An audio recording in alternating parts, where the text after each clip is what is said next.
Your home is supposed to be a safe haven, a sanctuary, a space that is protected from the horrors of the outside world.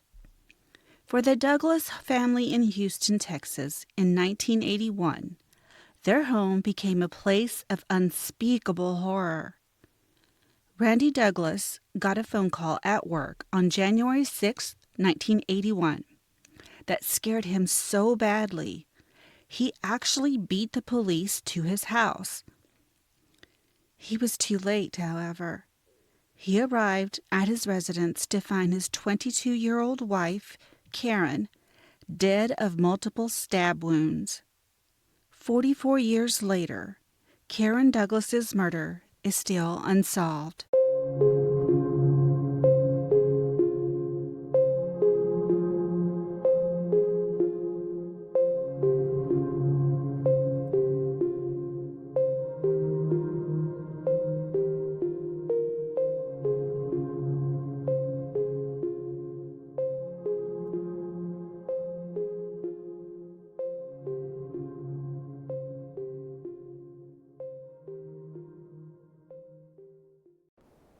Hello, and welcome to Box in the Basement podcast. I'm your host, Arlene. And I'm Leah. In 1996, my world was shattered when my uncle Leon Laureles was shot execution style in a small town in Texas. To this day, his murder remains unsolved, and the pain of that injustice continues to haunt me, my family, and Leon's friends and coworkers. Here at Box in the Basement, we want to shed light on the overwhelming number of unsolved murders and disappearances here in Texas and beyond. We want to bring awareness to the lesser-known cases that got little to no attention, in hopes that someone listening will come forward with any information, because we strongly believe all lives matter. Ultimately, we want to get justice for Leon and for all the victims whose cases are sitting, collecting dust in a box in a basement. Please note that this episode contains depictions of violence that some people may find disturbing. Listener discretion is advised. Please like and follow our pages on all social media platforms for Box in the Basement Podcast and Justice for Leon Laureles. And now you can also find us on YouTube. 1981 saw the attempted assassination of U.S. President Ronald Reagan and Pope John Paul II. Prince Charles, now King Charles, married Lady Diana Spencer, and the Iranian hostage crisis came to an end. NASA launched the Space Shuttle Columbia. The first cases of HIV and AIDS were seen in the United States, and IBM launched its first microcomputer, the 5150, commonly known as the IBM PC. Just Like Starting Over by John Lennon was number one on the Billboard Hot 100, with Leo Sayer, Neil Diamond, Kenny Rogers, and Bruce Springsteen rounding out the top five. Johnny Lee topped the country charts with One in a Million. 9 to 5, starring Dolly Parton, Lily Tomlin, and Jane Fonda, was number one at the box office the week of January 6th. The Covenant by James Michener was at the top of the New York Times bestseller list for fiction, and Carl Sagan's Cosmos topped the nonfiction charts. When this case took place, the Douglas family lived in an unincorporated area of northeast Harris County just outside of Houston. Today, that part of the county is part of the Houston metro area, specifically the Parkway Forest subdivision. We've covered Houston in greater detail in previous episodes, but we'll give you some basics about Harris County in general, both now and in the early 1980s. In 1981, Houston was a rapidly growing metro area, and the population of Harris County was around 2.4 million people, making it one of the most populous counties in the U.S.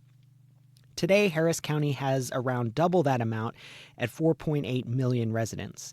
Growth and prosperity in 1981 in Harris County was largely driven by the oil industry, but with all the wealth and development occurring in the upper echelons of society, economic disparity also got worse. This led to a spike in crime across the board: violent crime, white-collar crime, and property crime. In 1981, Harris County, Texas, had a murder rate that was about 25% higher than the national average, for example. Karen Lynn Harper was born on January 4th, 1959, in Harris County, Texas, one of two children born to Kenneth and Alida Harper. By all accounts, Karen and her brother, Kenneth Jr., grew up in a loving home with a close family bond. I've seen it mentioned in a few articles that Karen was involved in the local community and that she was well-liked for her empathetic and generous nature. Karen attended C.E. King High School in Houston, where her fellow students adored her for her kindness and caring attitude. It was in high school that she met and started dating a fellow student named Lynn Douglas, and their romance continued after graduation, with the pair getting married, settling down, and starting a family. The Douglases had just moved into a new home on Coto Road in northeast Harris County, in a then unincorporated area. And Karen stayed at home with the couple's infant daughter, Chrissy, who was just 3 months old at the time, while Randy worked outside the home at a store called Big C. In the months prior to Karen's death, the neighborhood where the Douglases lived saw a number of home invasions and break-ins that had not been solved. In these other incidents, a young, slim white man broke into homes where women were alone and threatened or attacked them with a knife. Karen Douglas was actually a victim of this intruder several weeks prior to her own murder. She was home alone with a baby, and this person broke into the home and threatened her. From Randy's recollection, this man knocked on the Douglases' back door, introduced himself as a neighbor, forced his way in, and Karen took off out the front door. Karen managed to escape with little Chrissy, but obviously the incident shook her. Karen described the intruder to police as a, quote, punk-ass kid, but the perpetrator was never caught. At this point, I think everyone, including law enforcement, believes the home invasions in the neighborhood were related and possibly perpetrated by the same guy. But none of these crimes have ever been solved, so it's hard to say for sure. In any case, Karen went and stayed with family during the day after this incident, and in that time, she also learned how to use a gun and defend herself and her daughter. After a few weeks passed without incident, Karen decided to start staying at her own home during the day again. On January 6th, the very first day Karen decided she was ready to stay home by herself, Randy left for work early in the morning, before 5 a.m., but he swung by the house a few hours later while running an errand just to check in. And at that point, all was well in the Douglas home. That was about 2 hours prior to Karen's death. Karen's mother planned to stop by at around lunchtime to take Karen and Chrissy to a doctor's appointment. Alida Harper arrived to pick up her daughter and let herself in the Douglas home after Karen failed to answer the door. Alida walked through the house and found Karen lifeless in a pool of her own blood. Alida called Randy Douglas's workplace, and one of Randy's employees answered, only to hear a woman screaming on the other end before the line went dead. The phone rang again, and Randy answered it this time, recognizing the caller as his mother-in-law. Alida told Randy she'd found Karen stabbed to death, and Randy bolted out of the office, beating the cops to his home. Initial surveys of the crime scene indicated that Karen had been stabbed multiple times and that she'd put up a hell of a fight before succumbing to her injuries. The medical examiner would later determine that she'd been stabbed 25 times. Little Chrissy Douglas, Karen and Randy's 3-month-old daughter, was found unharmed and tucked safely in her car seat under the sink in the master bathroom. Karen had evidently realized there was an intruder in the home and had the presence of mind to hide her child, probably saving her life. That really breaks my heart. I can't even wrap my head around that. Unfortunately, the investigation into Karen's murder never really got off the ground. There were no persons of interest or suspects that have ever been made public. A sketch was released of the scrawny, ski mask wearing white man Karen described as the person who broke into her home a few weeks prior to her death, but nothing has ever come of that. Harris County investigators have evidence from the crime scene in storage, and while the family has hoped that over the decades new advances in technology would yield answers, so far none have come. Investigators at the scene found a ski mask on the couple's bed and Karen's .32 caliber pistol on the bedroom floor. And unlike many of the cases we've covered here, all of the physical evidence collected at the crime scene was preserved and kept in relatively good condition. There simply haven't been any breakthroughs, no DNA hits, nothing like that. As with any murder, especially those that occur in the home, Randy Douglas was questioned early on as a potential person of interest. Randy's alibi checked out, and he was eliminated as a suspect quickly. He had been at work, and there were multiple witnesses that could confirm the fact. None of the physical evidence indicated that Randy was involved either. There were fingerprints left behind at the scene, and Randy had lost part of a finger while repairing a motorcycle a few years earlier, which eliminated him from that suspect pool. The perpetrator had all parts of his fingers. There were signs of a violent struggle, and there was no evidence on Randy's body or clothing that he'd been involved in a physical fight.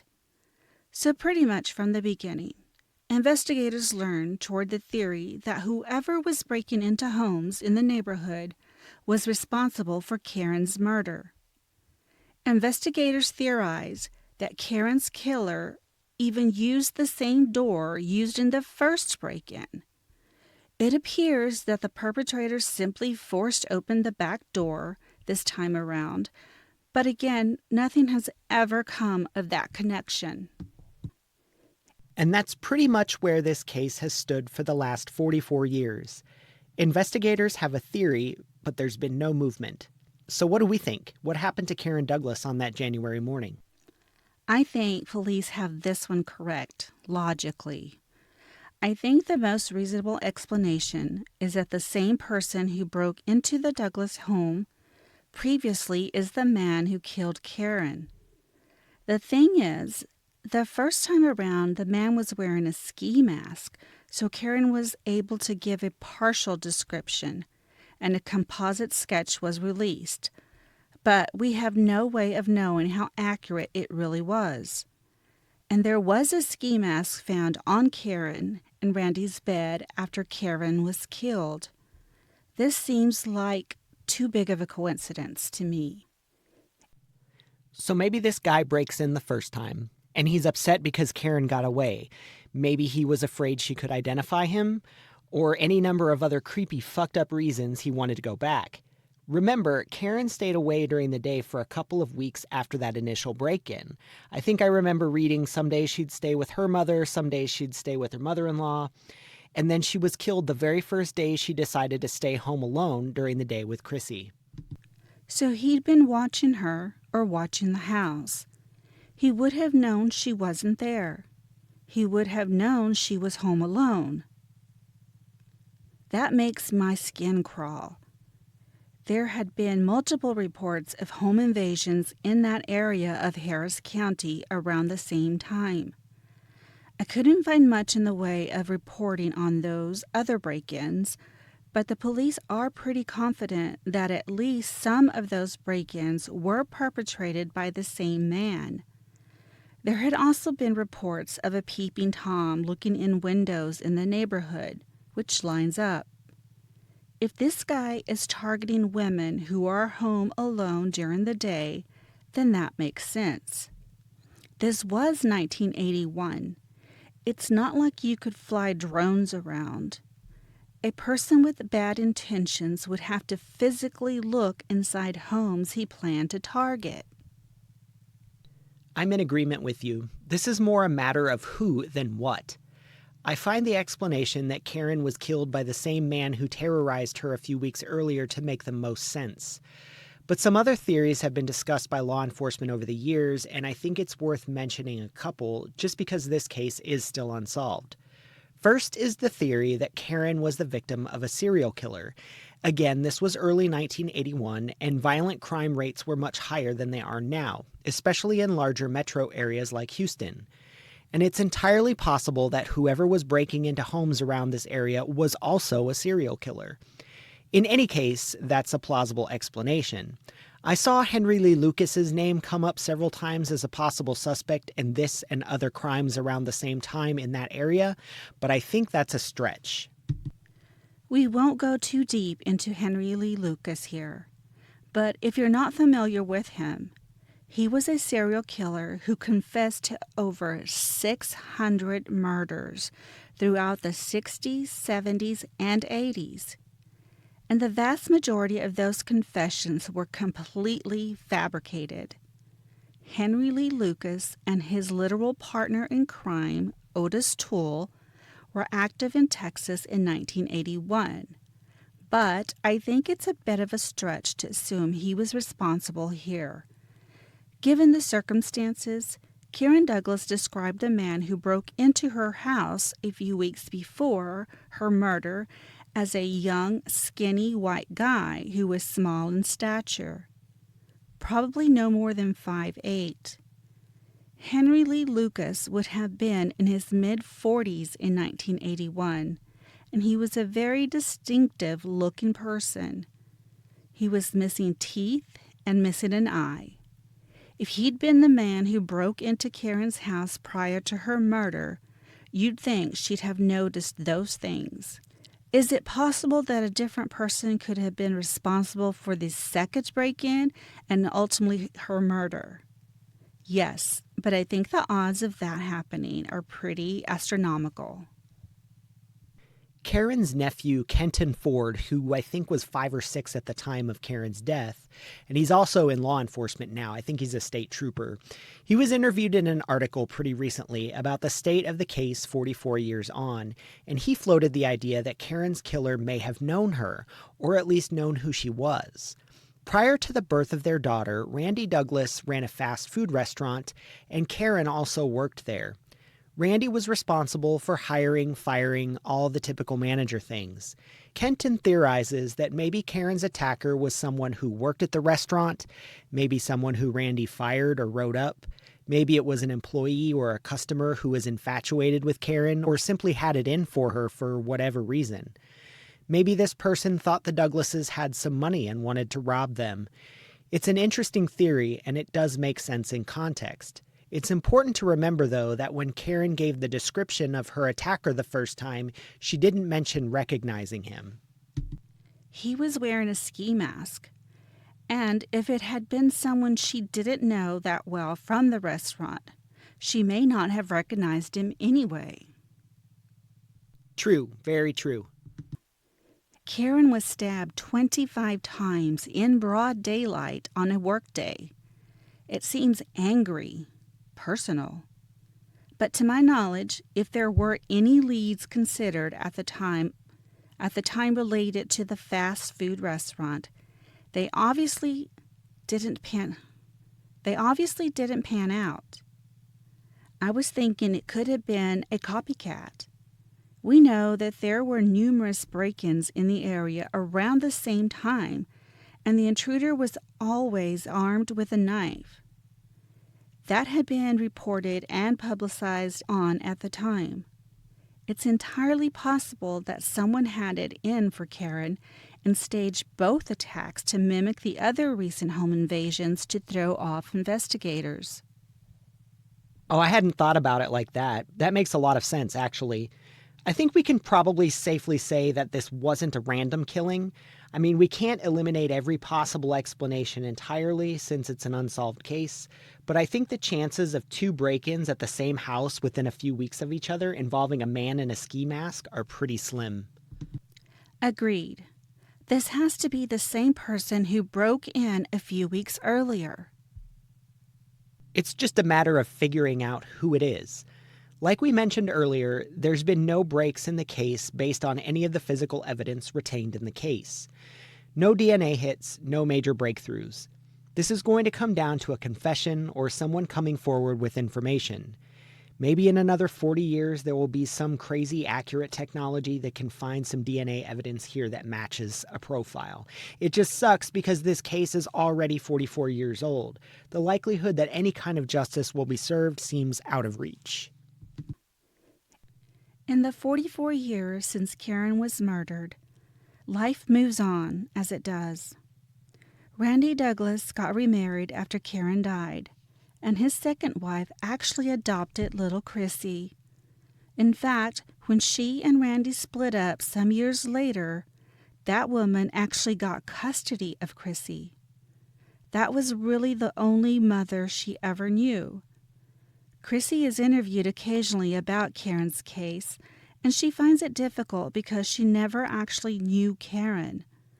Randy eventually married a third time, but he never got over Karen and firmly believes that they'd still be married today if she'd lived. Chrissy is now 44 years old and has kids of her own. We mentioned her nephew Kenton went into law enforcement himself, and he did so because of his aunt's unsolved case. If you have any information regarding the 1981 murder of Karen Lynn Douglas in Harris County, outside of Houston, please contact Crime Stoppers of Houston at 713-222-TIPS or 713-222-8477.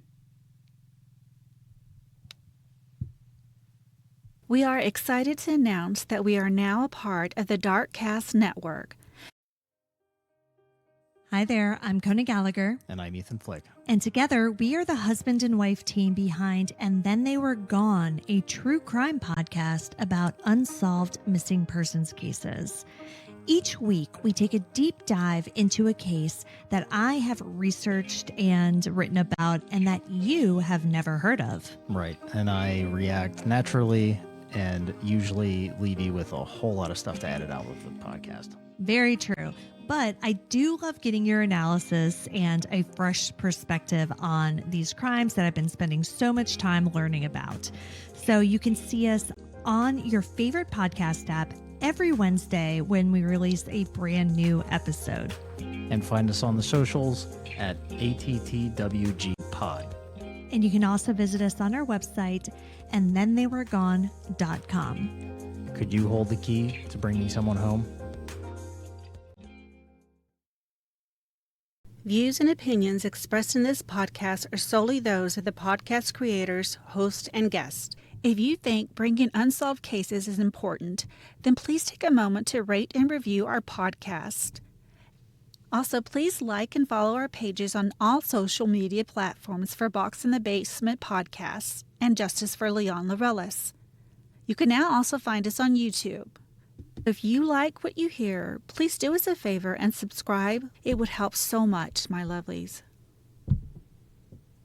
Also, please share this episode so we can bring awareness to these lesser-known cases so we can reach more people in hopes that someone who may know something will come forward. I'd also like to ask that you sign my petition for my Uncle Leon Laurelis' case to be reopened and reviewed with fresh eyes. And you can find our petition on change.org. This podcast has a bigger purpose than just providing information and entertainment. The Homicide Victims Families Rights Act is a bipartisan bill that was signed into law by Congress in 2021, and we want to see it put into action.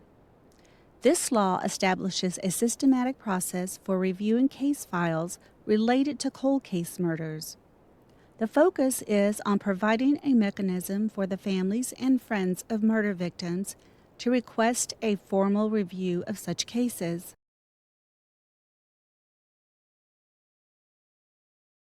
Thank you for joining us. Be kind. Later, Gators.